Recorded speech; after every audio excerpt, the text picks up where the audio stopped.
శ్రీ మహాగణాధిపతయే నమః. శ్రీమాత్రే నమః. మాచిరాజ్ భక్తి ప్రేక్షకులందరికీ నమస్కారం. మే నెలలో మేషాది ద్వాదశ రాశులకి మాస ఫలితాలు ఏ విధంగా ఉంటాయో, నెల మొత్తం విశేషంగా యోగించాలంటే ద్వాదశ రాశుల వాళ్ళు ఎటువంటి పరిహారాలు చేసుకోవాలో, మే నెలలో ద్వాదశ రాశుల వాళ్ళకి ఏ తేదీలు అనుకూలిస్తాయో, ఏ తేదీలు అనుకూలించవో, సంపూర్ణంగా ద్వాదశ రాశుల వాళ్ళకి మే నెల మాస ఫలితాలు ఏ విధంగా ఉండబోతున్నాయో ఈ వీడియోలో మనం తెలుసుకుందాం. తదుపరి కర్కాటక రాశి. కర్కాటక రాశి వాళ్ళకి మే నెలలో మాస ఫలితాలు పరిశీలిస్తే మే నెలలో చేస్తున్న వృత్తి వ్యాపారాల్లో అనుకూలత బాగుంటుంది. ఉద్యోగ రంగమైన, వ్యాపార రంగమైన బాగా కలిసి వస్తుంది.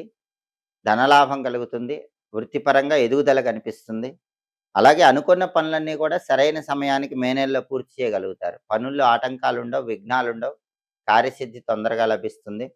కోర్టు వ్యవహారాల్లో విజయం ఉంటుంది. కర్కాటక రాశి వాళ్ళు ఎవరికైనా కోర్టు సంబంధమైన వ్యవహారాలుంటే వాటన్నిటిలో కూడా తీర్పు మీకు అనుకూలంగా రావటానికి అవకాశాలు ఎక్కువగా మే నెలలో ఉన్నాయి. అంతేకాకుండా ఇతరులకు కూడా సహాయం చేస్తారు. చుట్టుపక్కల వాళ్ళకి సహాయం చేసి మంచి పేరు తెచ్చుకుంటారు. శత్రువుల మీద ఆధిపత్యాన్ని సాధిస్తారు. శత్రువులను మిత్రులుగా మార్చుకోవటానికి చేసే ప్రయత్నాలు కూడా చక్కగా అనుకూలిస్తాయి. నూతన పరిచయాలు ఏర్పడతాయి. ఆ పరిచయాల వల్ల కూడా మంచి లాభాలు పొందగలుగుతారు. స్త్రీ సౌఖ్యం ఉంటుంది. అంటే కర్కాటక రాశి పురుషులు కానీ, కర్కాటక రాశి స్త్రీలు కానీ మే నెలలో ఇతర స్త్రీల యొక్క సహాయ సహకారాల వల్ల మంచి ప్రయోజనాలు పొందగలుగుతారు. అంతేకాకుండా ప్రయాణాల వల్ల కూడా లాభాలు ఎక్కువ ఉంటాయి. దూర ప్రాంతాలకు ప్రయాణాలు చేసి ఆ ప్రయాణాల వల్ల మంచి ప్రయోజనాలు పొందుతారు. అదేవిధంగా కుటుంబ పరంగా కూడా మంచి పురోభివృద్ధి ఏర్పడుతుంది. కుటుంబంలో సభ్యులందరూ జీవితంలో ఉన్నత స్థాయికి చేరటానికి చేసే ప్రయత్నాలు అనుకూలిస్తాయి. ప్రతి పనిలో కూడా సుఖము, శాంతి, సౌఖ్యము కర్కాటక రాశి వాళ్ళు మే నెలలో పొందగలుగుతారు. అలాగే ద్వితీయార్థంలో మాత్రం కొద్దిగా ఇబ్బందులు అప్పుడప్పుడు కనిపిస్తూ ఉంటాయి.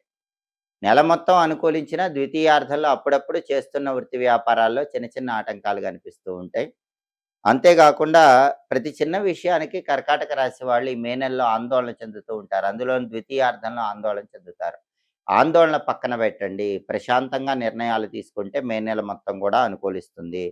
అలాగే భార్య తరపు వారు లేదా భర్త తరపు వారు, లైఫ్ పార్ట్నర్‌కి రిలేటెడ్‌గా ఉన్న బంధువుల యొక్క సహాయ సహకారాలు బాగా లభించటం వల్ల కొన్ని కష్టసాధ్యమైన పనులు కూడా కర్కాటక రాశి వాళ్ళు మే నెలలో సులభంగా పూర్తి చేసుకోగలుగుతారు. మే నెల మొత్తం కూడా చాలా అద్భుతంగా ఉంది. మే నెలలో కర్కాటక రాశి వాళ్ళకి యోగించే తేదీలు 6, 7, 8, 15, 17, 21, 26 ఈ తేదీల్లో ముఖ్యమైన పనులు చేసుకోవాలి. మే నెలలో కర్కాటక రాశి వాళ్ళకి కలిసి రాని తేదీలు, ప్రతికూల తేదీలు 2, 3, 11, 12, 13, 19, 24, 28, 29 అనుకూల తేదీల్లో ముఖ్యమైన పనులు చేయండి. ప్రతికూల తేదీల్లో ఎలాంటి పనులు చేయకండి. ప్రధానంగా కర్కాటక రాశి వాళ్ళకి నెల మొత్తం యోగించాలంటే నరసింహస్వామి, పంచముఖ ఆంజనేయ స్వామి, దుర్గాదేవి, కాలభైరవుడు ఇలా ఉగ్రదేవతలకు సంబంధించిన ఆలయ దర్శనాలు చేసుకోండి. దానివల్ల అద్భుతమైన ప్రయోజనాలు కలుగుతాయి.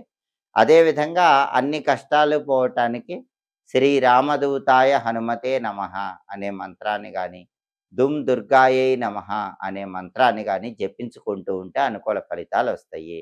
అలాగే దుర్గా కవచము, హనుమద్ ద్వాదశనామ స్తోత్రము ఈ రెండింటినీ కూడా మే నెలలో వినటం ద్వారా చాలా వరకు కర్కాటక రాశి వాళ్ళకు అనుకూల ఫలితాలు వస్తాయి. వైశాఖ మాసం శ్రీ మహావిష్ణువుకు చాలా ఇష్టమైన మాసం. ఎందుకంటే వైశాఖ మాసాన్ని మాధవ మాసం అనే పేరుతో కూడా పిలుస్తారని పురాణాల్లో చెప్పారు. అందుకే విష్ణుమూర్తికి ఎంతో ఇష్టమైన వైశాఖ మాసంలో ఎవరైతే ప్రతిరోజు ఇంట్లో దీపారాధన చేశాక ఓం మాధవాయ నమః, ఓం మధుసూదనాయ నమః ఈ 2 నామాలు వీలైనన్ని సార్లు చెబుతారో వాళ్ళు విష్ణుమూర్తి అనుగ్రహానికి చాలా సులభంగా పాత్రులవుతారు. వైశాఖ మాసం అంటేనే దానానికి ప్రాధాన్యత ఉన్న మాసం. ఎందుకంటే కార్తీక మాసం అంటే దీపాలకు ప్రాధాన్యత ఉన్న మాసం. మాఘమాసం అంటే స్నానానికి ప్రాధాన్యత ఉన్న మాసం. వైశాఖ మాసం అంటే దానానికి ప్రాధాన్యత ఉన్న మాసం. వైశాఖ మాసంలో ఎవరైనా సరే ఎండలో తిరిగి వచ్చిన వాళ్ళకి నీళ్లు అందించి వాళ్ళ దాహం తీర్చి విసనకర్రతో విసిరినట్లయితే 10,000 అశ్వమేధ యాగాలు చేసిన ఫలితం కలుగుతుంది. ముల్లోకాలలో ఉన్న అన్ని పుణ్యతీర్థాలలో స్నానం చేసిన ఫలితం కలుగుతుంది. త్రిలోక సంచారం చేసిన ఫలితం కలుగుతుంది. అందుకే వైశాఖ మాసంలో తప్పకుండా ఒక్కసారైనా ఎండలో తిరిగి వచ్చిన వాళ్ళకి విసనకర్రతో విసిరి మంచి నీళ్లు అందించండి. ఈ మాసంలో జలదానం అద్భుతమైన ఫలితాలు ఇస్తుంది. అలాగే పితృశాపాలు జాతకాల్లో ఉన్నవాళ్ళు ఆ పితృశాపాలు పోగొట్టుకోవాలంటే పానకం నిండిన కుండ ఈ మాసంలో ఎవరైనా బ్రాహ్మణుడికి దానం ఇవ్వాలి. అలాగే మామిడి పళ్ళు దానం ఇచ్చినా కూడా పితృదేవతల అనుగ్రహం వల్ల కుటుంబంలో ఉన్న సమస్యలన్నీ తొలగిపోతాయి. పరమ పవిత్రమైనటువంటి వైశాఖ మాసంలో ఎవరైనా సరే గొడుగు కానీ పాదరక్షలు కానీ దానం ఇచ్చినట్లయితే తర్వాతి జన్మలో రాజుగా పుడతారు, చక్రవర్తిత్వం లభిస్తుంది. అంటే ఉన్నత స్థాయి జీవితాన్ని పొందగలుగుతారు. బెల్లం కానీ సొరకాయ కానీ వైశాఖ మాసంలో దానం ఇస్తే సమస్త పాపాల నుంచి చాలా సులభంగా బయటపడవచ్చు. వైశాఖ మాసం అంటేనే దానానికి ప్రాధాన్యత ఉన్న మాసం. అందుకే ఈ మాసంలో వీలైనప్పుడల్లా వీలైన వస్తువులు దానం ఇస్తూ ఉండండి. సమస్త శుభ ఫలితాలు చేకూరతాయి. విష్ణుమూర్తికి ఎంతో ఇష్టమైన వైశాఖ మాసంలో ప్రతిరోజు విష్ణుమూర్తిని చందనంతో పూజించాలి. చందనం స్వామివారికి సమర్పించాలి. చందనం బొట్టు అలంకరణ చేయాలి. దానివల్ల విష్ణుమూర్తి ఆర్థికంగా అదృష్టం కలిగేలాగా చేస్తాడు. అలాగే ఏ ఇంట్లో వాళ్ళైతే పరమ పవిత్రమైన వైశాఖ మాసంలో ప్రతిరోజు కూడా రావి చెట్టుకు కొన్ని ప్రదక్షిణలు చేసి నీళ్లు పోస్తారో వాళ్ళ ఇంట్లో లక్ష్మీనారాయణులు సంపూర్ణమైన అనుగ్రహాన్ని కలిగింపజేస్తారు. కాబట్టి ఈ మాసంలో వీలైనప్పుడల్లా రావి చెట్టు దగ్గరికి వెళ్ళండి, నీళ్లు పోయండి, రావి చెట్టుకు ప్రదక్షిణలు చేయండి. దానివల్ల అద్భుతమైన ఫలితాలు కలుగుతాయి. అలాగే ఈ మాసంలో తులసి కోటకు ప్రదక్షిణలు చేస్తే కూడా చాలా మంచిది. తులసి మాత సంపూర్ణమైన అనుగ్రహం కలుగుతుంది. ఓం బృందావన్యై నమః అని జపిస్తూ వైశాఖ మాసంలో తులసి కోటకు ప్రదక్షిణలు చేయాలి. అలాగే వైశాఖ మాసంలో మర్రి చెట్టుకు ప్రదక్షిణలు చేస్తే కూడా చాలా అద్భుతమైన ఫలితాలు కలుగుతాయి. కెరీర్ పరంగా ఉన్నత స్థాయికి చేరాలంటే విష్ణుమూర్తికి ఇష్టమైన వైశాఖ మాసంలో మర్రి చెట్టు చుట్టూ వీలైనప్పుడల్లా వీలైనన్ని ప్రదక్షిణలు చేయాలి. మర్రి చెట్టు, తులసి మొక్క, రావి చెట్టు ఈ మూడింటికి వైశాఖ మాసంలో ఎవరైతే ప్రదక్షిణలు చేస్తారో ఈ 3 చెట్లను పూజిస్తారో వాళ్ళు సర్వ సంపదలను పొందవచ్చు.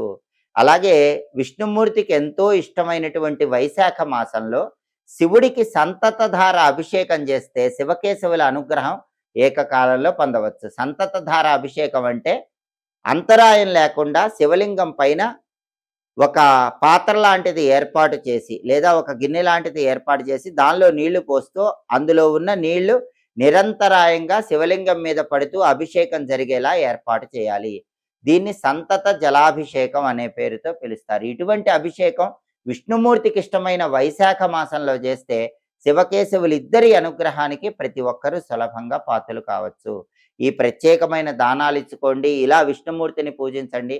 వైశాఖ మాసంలో గృహ నిర్మాణం ప్రారంభిస్తే ధనలాభం కలుగుతుందని మత్స్య పురాణంలో చెప్పారు. అలాగే ఈ మాసంలోనే అక్షయ తృతీయ పర్వదినం వస్తుంది. చాలా శక్తివంతమైన రోజు వైశాఖ శుక్ల తదియ.